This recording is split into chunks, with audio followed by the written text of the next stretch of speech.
안녕하세요. EBS 수능 특강 베트남어 1 OT 시간입니다.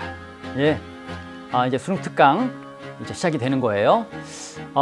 우리 학생들이 선생님 이제 OT는 빨리 넘어가고 바로 강의 시작해 주세요. 이런 학생들이 많아요. 지금 막 어서 해요. 나 지금 준비됐어.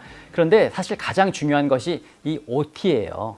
우리 가사에도 그런 게 있죠. 합타임이라고 하는 노래에 보면 뭐 갤럭시를 만든 회사에다가 물어봐라. 갤럭시 사용법은 또 아이폰 그 만든 회사에다 물어봐라 하는 것처럼 이 수능 특강도 역시 강의하는 선생 또 우리 수능 특강 교재를 쓴 분에게 이 교재가 어떻게 쓰여졌고 어떻게 활용을 하면 가장 좋냐라고 하는 것을 물어봐야 해요.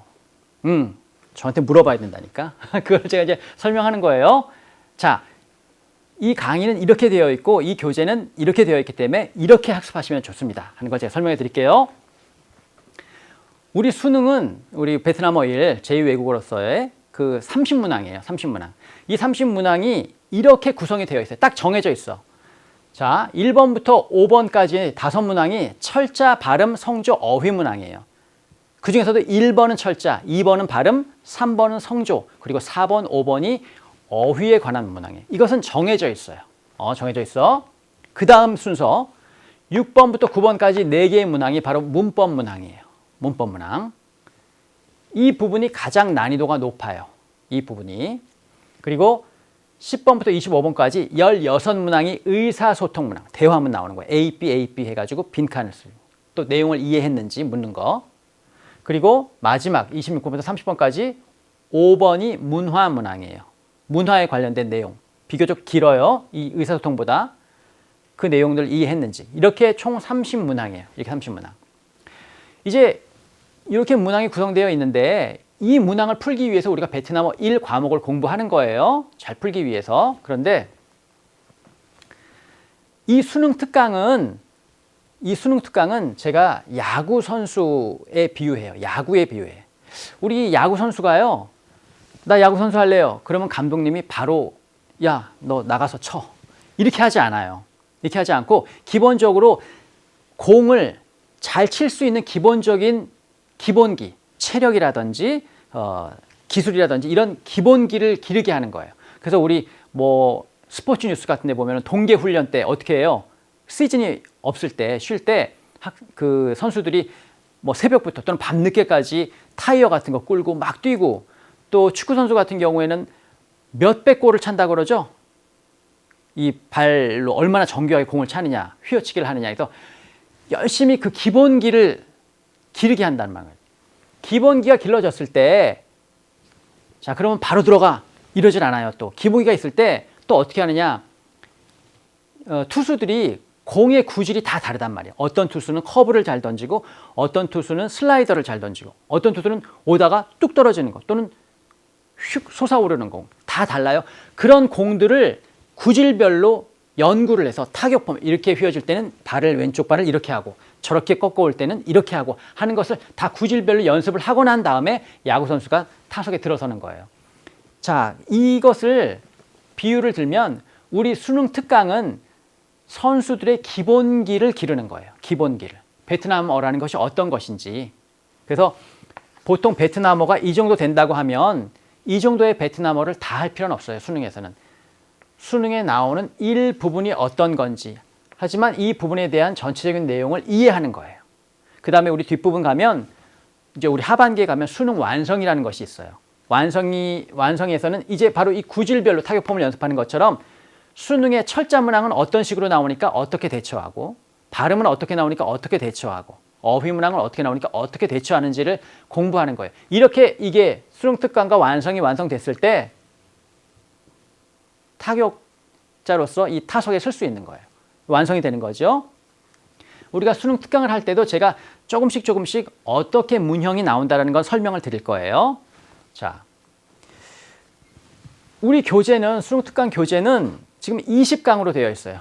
20강으로. 그리고 그 순서가 각 강마다 본문 회화가 나와 있고요. A, B. 조금 긴 건 A, B 이렇게 되어 있죠. 그리고 단어가 나와 있어요. 그리고 문법 설명이 옆에 나와 있죠.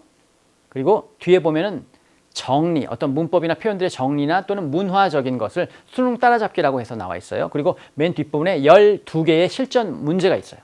보통 이것이 한 강의예요. 그런데 우리 강의는 25강으로 해요. 25강으로. 그래서 그중에 20강은 여기에는 지금 단어가 두 번째로 나와 있는데 저는 단어를 제일 먼저 설명할 거예요. 각 강에. 2강이면 2강에 나오는 단어들을 쭉 설명하고 그 다음에 본문 회화를 설명해요. 그럼 단어를 이해하고 본문 회화를 들으면 훨씬 이해가 쉬울 거예요. 그리고 문법 설명을 하고 그 다음에 수능 따라잡기는 5번째 강에서 설명을 할 거예요. 그러니까 1강부터 4강까지는 쭉 이렇게 강의를 하고 1강부터 4강까지 수능 따라잡기는 5강째에서 다 몰아서 1강부터 4강까지의 수능 따라잡기는 다 모아서 이때 한 번에 강의를 할 거예요. 1시간에 다 강의하기 양이 너무나 많아서 그래요. 그래서 수능 따라잡기 부분은 뽑아서 4강씩 뽑아서 5번째 강의에 강의를 하고 역시 실전 문제도 12문항 중에 몇 문항은 수능 따라잡기와 관련된 문항이 있어요. 그것들만 따로 빼서 같이 할 거예요. 한 세트로. 이렇게. 그 나머지들은 여기서 하고. 그래서 우리가 1강부터 4강까지는 각 교재의 1강부터 4강까지의 이런 부분들을 하고 나머지 1강부터 4강까지의 수능 따라잡기와 관련된 실전 문제는 5강에서 다룰 거예요. 이렇게 4강씩 나눠서 이렇게 해서 총 20강을 25강으로 나눠서 강의를 할 거예요.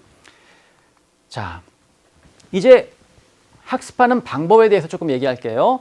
선생님은 복습보다 예습을 강조합니다. 학생 여러분들이 먼저 혼자 공부를 해보시고요. 교재를 가지고 만약에 내가 이해했어. 그리고 문제를 푸는데도 아무 문제가 없어. 그럼 다 이해를 한 거예요. 그러면 사실은 저의 강의를 볼 필요도 없어요.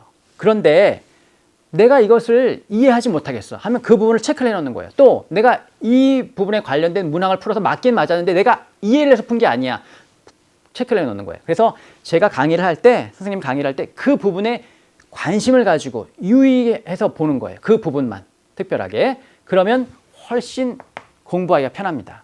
자, 그 다음에 1강은 발음, 철자, 또 성조에 관한 강의예요. 1강. 보통 교재들이 다 그렇죠. 그런데 이 1강에서 나는 철자를 다 공부할 거야. 발음을 다 외울 거야. A부터 Z까지. 이렇게 하면 스트레스만 받고 힘이 들어요.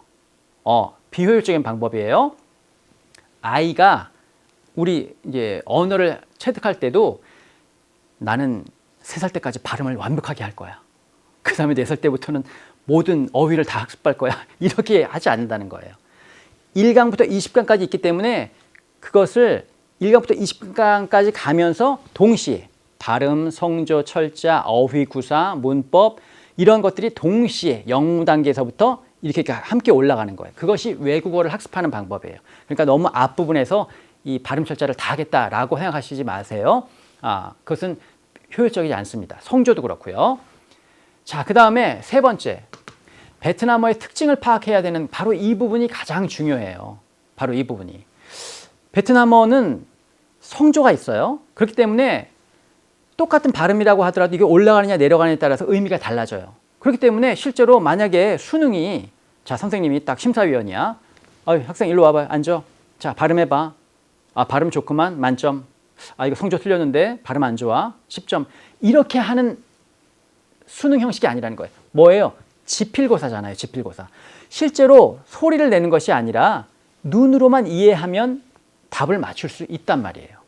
베트남어는 소리를 내기에는 쉽지 않은 언어예요. 성조가 있기 때문에. 그런데 반대로 문법이 아주 단순해요. 문법이. 그리고 문법이 단순하기 때문에 단어가 나열되어 있으면 그것을 단순한 어순에 따라서 해석만 하면 그것이 독해가 잘 된단 말이에요. 그러니까 독해를 중심으로 하는 이 수능 형식에는 딱 맞아떨어지는 언어라는 거예요. 베트남어가. 그리고 또 한 가지 베트남어는 한자어에서 온 단어들이 많아요. 한자어에서. 그런 단어들은 우리말하고도 발음도 비슷해요. 그리고 한 단어를 가지고 다른 단어들도 유추할 수가 있어요. 한자어에서 온 것이기 때문에. 그것은 우리가 1강에서 자세하게 설명할 거예요. 이런 베트남어의 특징을 잘 파악해서 내가 이 부분에는 별로 이렇게 발음이나 이렇게 소리를 내서 성조의 높낮이에는 크게 신경 안 써도 돼. 눈으로만 이해하면 돼. 이렇게 넘어가고 나머지 독해 부분에 신경을 많이 쓰고 이러면 그 특성을 잘 살려서 고득점을 맡을 수 있는 그런 학습 방법을 택할 수 있다는 거예요. 제가 베트남어를 가르치면서 느끼는 것은 뭐냐면 베트남어를 학습할 때 제일 첫 번째 목표가 베트남어를 공부해서 의사소통을 하는 것이 첫 번째가 아니에요. 베트남어를 공부하면서 이거 이렇게 되는 거구나라고 하는 논리력, 또 이렇게 응용할 수 있구나라는 응용력, 순발력을 길러가는 것이 첫 번째 목표예요. 그렇기 때문에 언어를 전공한 사람들은요, 그 언어를 통해서 논리력, 응용력이 길러지는 거예요. 만약에 수학을 전공하는 사람은 어떨까요? 수학을 통해서 논리력, 응용력이 길러지는 거예요. 그렇기 때문에 이 언어를 공부하면서 그러한 측면에서 이 언어를 학습하시면 다른 과목을 공부할 때도 도움이 되실 거예요. 자, 그리고 마지막으로 제가 이 부분을 조금 설명을 하려고 해요. 웬 대학 학점, 이제 대학 내년에 가려고 지금 공부하는 건데요. 이제 저는 이제 대학에 있으니까 대학에서 A 플러스 학점을 받는다는 것은 대학에서도 100점 만점이에요. 점수가. 그 중에서 95점 이상이면 A 플러스를 맡아요. 그런데 이 100점 만점의 구성이 어떻게 돼 있냐? 중간고사 30, 기말고사 40, 과제 20, 출석 10, 보통 이런 기준이에요. 조금씩 다를 수 있어요. 학교마다 조금씩 다를 수 있는데 보통 이런 거예요. 그러면 보세요. 총 15주예요. 15주 동안 출석을 한 번이라도 결석을 하면 마이너스 1점이에요. 한 번이라도 결석하면. 그리고 8주 차에 중간고사를 보고 15주 차에 기말고사를 봐요. 그리고 과제는 거의 매주 있어요. 발표도 있고.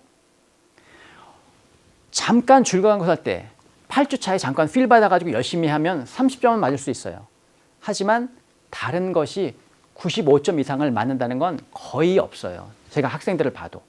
아무리 뛰어난 학생들도 이 15주 내내 좋은 컨디션을 유지하고 성실하게 자기 컨디션을 유지해서 절제하고 집중하고 이런 경우가 쉽지 않다는 거예요.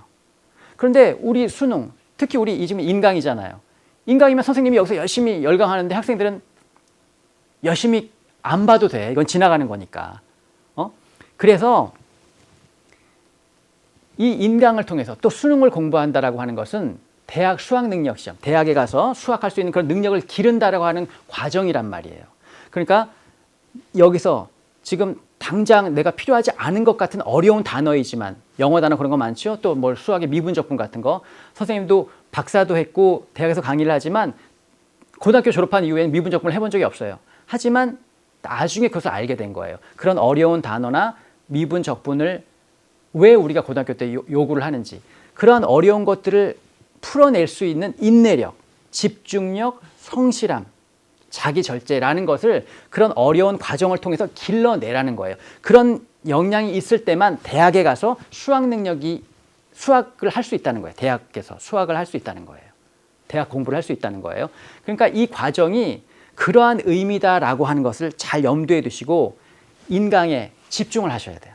자꾸 다른 생각 들 것 같고 이렇게 집중력이 해해질 것 같으면 지금 이거는 단순하게 베트남어를 외우는 게 아니야. 이런 걸 통해서 내가 자기 절제, 집중, 인내를 기르는 과정이야 라고 생각하시면 된다는 거예요. 그런 것이 길러지는 과정인 거예요. 베트남어 학습을 통해서 그런 것이 잘 길러지면 좋겠어요. 그리고 그런 것이 길러졌을 때 베트남어뿐만이 아니에요. 다른 것들도 대학에 가서도 또 대학을 졸업해서도 이 역량 있는 사회인으로서 생활할 수 있는 거죠. 그것을 염두에 두시기 바랍니다. 자, 그러면 우리 베트남어 1, OT는 이 정도에서 마치고요. 우리 1강 철자, 발음, 성조에서 뵙도록 하겠습니다. 자, 화이팅이에요.